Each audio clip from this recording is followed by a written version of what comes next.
Martyrs. Lizochka Kurdinsky, a young married lady who had many admirers, was suddenly taken ill, and so seriously that her husband did not go to his office, and a telegram was sent to her mamma at Tver. This is how she told the story of her illness. I went to Lisinoy, to Auntie's. I stayed there a week, and then I went with all the rest to cousin Varya's. Varya's husband is a surly brute and a despot. I'd shoot a husband like that. But we had a very jolly time there. To begin with, I took part in some private theatricals. It was a scandal in a respectable family. Trustalev acted marvellously. Between the acts I drank some cold, awfully cold lemon squash with the tiniest nip of brandy in it. Lemon squash with brandy in it is very much like champagne. I drank it and I felt nothing. Next day after the performance, I rode out on horseback with that Adolf Ivanitch. It was rather damp, and there was a strong wind. It was most likely then that I caught a cold. 3 days later, I came home to see how my dear good Vasya was getting on, and while here to get my silk dress, the one that has little flowers on it. Vasya, of course, I did not find at home. I went into the kitchen to tell Prasokovya to set the samovar, and there I saw on the table some pretty little carrots and turnips like playthings. I ate one little carrot, and well, a turnip too. I ate very little, but only fancy. I began having a sharp pain at once. Spasms, spasms, spasms. Ah, I'm dying. Vasya runs from the office.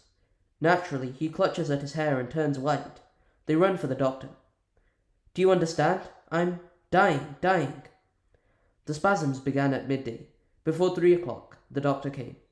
And at 6, Lizochka fell asleep and slept soundly till 2 o'clock in the morning. It strikes 2. The light of the little night lamp filters scantily through the pale blue shade. Lizochka is lying in bed. Her white lace cap stands out sharply against the dark background of the red cushion. Shadows from the blue lampshade lie in patterns on her pale face and her round plump shoulders. Vasily Stepanovich is sitting at her feet. The poor fellow is happy that his wife is at home at last, and at the same time he is terribly alarmed by her illness. "Well, how do you feel, Lizochka?" he asks in a whisper, noticing that she is awake. "I'm better," moans Lizochka. "I don't feel the spasms now, but there's no sleeping. I can't get to sleep." "Isn't it time to change the compress, my angel?" Lizochka sits up slowly, with the expression of a martyr, and gracefully turns her head on one side. Vasily Stepanovich, with reverent awe, scarcely touching her hot body with his fingers, changes the compress. Lizochka shrinks, laughs at the cold water, which tickles her, and lies down again. "You are getting no sleep, poor boy," she moans. "As though I could sleep." "It's my nerves, Vasya. I'm a very nervous woman. The doctor has prescribed for stomach trouble, but I feel that he doesn't understand my illness. It's nerves and not the stomach. I swear that it's my nerves. There is only one thing I am afraid of, that my illness may take a bad turn." "No, Lizochka, no. Tomorrow you will be all right." "Hardly likely. I'm not afraid for myself. I don't care. Indeed, I shall be glad to die. But I am sorry for you. You'll be a widower, and left all alone." Vasichka rarely enjoys his wife's society, and has long been used to solitude. But Lizochka's words agitate him. "Goodness knows what you're saying, little woman. Why these gloomy thoughts?" "Well, you will cry and grieve, and then you will get used to it. You'll even get married again." The husband clutches his head. There, I won't," Lizochka soothes him. "Only, you ought to be prepared for anything." "And, all of a sudden, I shall die," she thinks, shutting her eyes. And Lizochka draws a mental picture of her own death, how her mother, her husband, her cousin, Varya with her husband, her relations, the admirers of her quote-unquote talent, press round her deathbed as she whispers her last farewell. All are weeping. Then, when she is dead, they dress her, interestingly pale and dark-haired, in a pink dress. It suits her, and lay her in a very expensive coffin on gold legs full of flowers. There is a smell of incense. The candles splutter. Her husband never leaves the coffin, while the admirers of her talent cannot take their eyes off her, and say, as though living, she is lovely in her coffin. The whole town is talking of the life cut short so prematurely, but now they are carrying her to the church. The bearers are Ivan Petrovitch, Adolf Ivanovitch, Varya's husband, Nikolai Semyonovitch, and the black-eyed student who had taught her to drink lemon squash with brandy. It's only a pity there's no music playing. After the burial service comes the leave-taking. The church is full of sobs. They bring the lid with tassels, and Lysochka is shut off from the light of day forever. There is the sound of hammering nails. Knock, knock, knock. "Vasya, are you here?" she asks. I have such gloomy thoughts. Goodness, why am I so unlucky as not to sleep? Vasya, have pity. Do tell me something. What shall I tell you? Something about love, Lysochka said languidly, or some anecdote about Jews.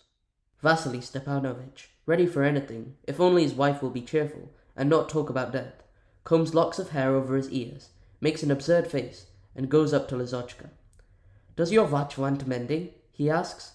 It does, giggles Lysochka, and hands him her gold watch from the little table. "Mend it." Vasya takes the watch, examines the mechanism for a long time, and wriggling and shrugging, says, "She cannot be mended.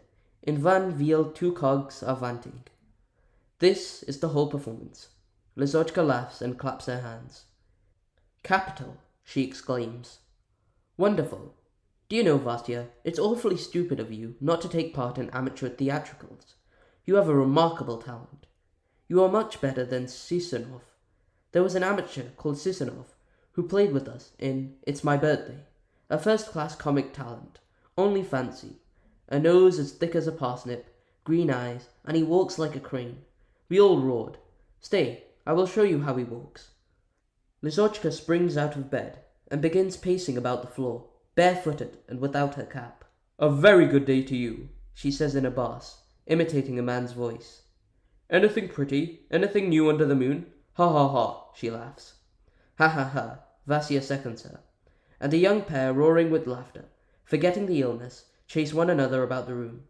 The race ends in Vasya's catching his wife by her nightgown and eagerly showering kisses upon her. After one particularly passionate embrace, Lysochka suddenly remembers that she is seriously ill. "What silliness," she says, making a serious face and covering herself with a quilt. "I suppose you have forgotten that I'm ill. Clever, I must say." "Sorry," falters her husband in confusion. "If my illness takes a bad turn, it will be your fault. Not kind, not good." Lysochka closes her eyes and is silent. Her former languor and expression of martyrdom return again. There is a sound of gentle moans. Vasya changes the compress, and glad that his wife is at home and not gadding off to her aunt's, sits meekly at her feet.